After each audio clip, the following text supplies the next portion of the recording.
ম্যাচে আপনারা একটা জিনিস কি খেয়াল করেছেন? আর্জেন্টিনার জয়ের উল্লাসে হয়তোবা বিষয়টি আড়ালেই পড়ে গেছে। যদি এই ম্যাচটি আর্জেন্টিনা না জিতত তবে হয়তো এই বিষয়টি অনেক বড় হতে পারত, কিন্তু রোমেরো ও লিসান্দ্রোর গোলে জয় নিয়ে ফেরায় বিষয়টি আড়ালেই পড়ে যায়। আর এই আড়ালে থাকা বিষয়টির মধ্যে লুকিয়ে আছে গভীর এক ষড়যন্ত্র, যা হয়তো আপনি খালি চোখে দেখতে পাননি বা জয়ের উল্লাসে ভুলে গেছেন। কি সেই ষড়যন্ত্র, চলুন একটু খতিয়ে দেখি। এই ছবিটা একটু দেখুন, হ্যাঁ ভালো করে দেখুন, এবং স্কোরবোর্ডের সময়টা একটু দেখুন। ম্যাচের ঠিক 88 মিনিট এবং স্কোর লাইন 1-1। এই সময়ে কেপ ভার্দের ডি বক্সে ম্যাক অ্যালিস্টার এবং কেপ ভার্দের ডিফেন্ডার বল দখলের লড়াই চালাচ্ছিল।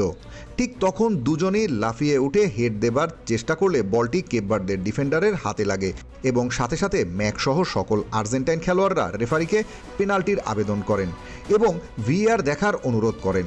ম্যাক তো কয়েকবার রেফারিকে হাত দিয়ে দেখাচ্ছিলেন যেটা হাতে লেগেছে, আপনি একটু ভিএআর দেখুন, কিন্তু রেফারি তা কোনোভাবেই আমলে নেননি, এমনকি ভিএআর দেখারও প্রয়োজন মনে করেন নাই। তবে কি আর্জেন্টিনাকে হঠাতে কোনো এক দল বড় পরিকল্পনায় নেমেছে? ম্যাচের এমন ক্রুশিয়াল মোমেন্টে পেনাল্টি না দেয়া এবং এমন সিদ্ধান্ত যে কোনো ডাইহার্ড আলবিসেলেস্তে সমর্থকের রক্তচাপ বাড়িয়ে দেওয়ার জন্যই যথেষ্ট। ম্যাচের ওই শেষ মুহূর্তে পেনাল্টি না দেওয়ার জন্য সোশ্যাল মিডিয়ায় চলছে শোরগোল। ভক্তরা তো বলেই ফেলেছেন, কোথায় ওই $1 মিলিয়ন ভিএআর? কেন একটা পেনাল্টি এভাবে অবলীলায় কেড়ে নেওয়া হলো? অন্তত মনিটরে গিয়ে একবার চেক করার সৌজন্যতাটুকুও তো দেখানো উচিত ছিল। রেফারি মাঠের ভেতরের পজিশন থেকে হয়তো ঠিকঠাক দেখতে পারেননি, কিন্তু স্ক্রিনের সামনে বসে থাকা থার্ড আম্পায়ারদের কাজটা কি ছিল? পুরো বিশ্ব দেখলো যে বলটা কিভাবে বক্সে তাদের প্লেয়ারের হাতে লেগেছে। আর্জেন্টিনার প্লেয়াররা যখন পেনাল্টির আপিল করছে তখন মিনিমাম মনিটরে গিয়ে অন্তত রিপ্লেটা একবার রিচেক করা উচিত কি ছিল না? কিন্তু না, তারা যেন আগে থেকেই ডিসিশন লক করে বসেছিল যে আর্জেন্টিনার পক্ষে কোনো ডিসিশন দেয়া যাবে না।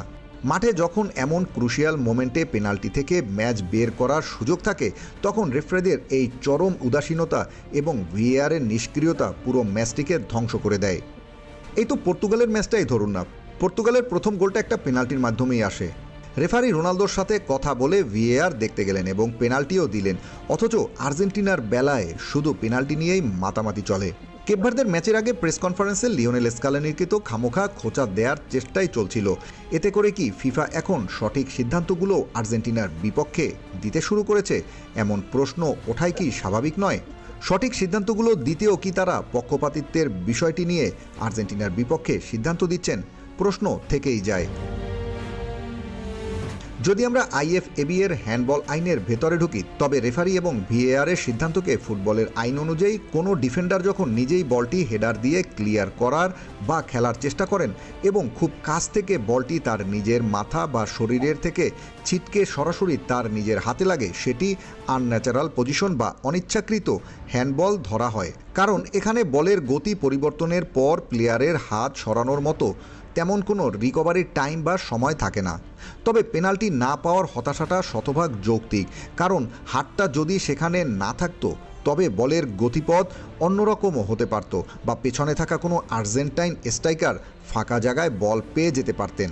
ফুটবল মাঠে ন্যাচারাল বডি মুভমেন্ট আর হাত দিয়ে বলের গতিপথ ব্লক করা, এই দুইয়ের মধ্যকার সূক্ষ্ম রেখাটি সবসময় ধূসর।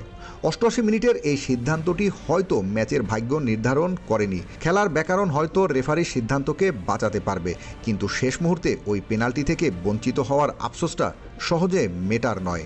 কারণ অন্তত ভারটা দেখে আসা উচিত ছিল। ফিফাকে আর্জেন্টিনার সুবিধা দেয় এই কথার পরিপ্রেক্ষিতে আর্জেন্টিনার পক্ষে যোগ্য সিদ্ধান্তগুলো যদি আর্জেন্টিনার বিপক্ষে যায় তাহলে সেটা কেমন হয় আপনারাই বলুন।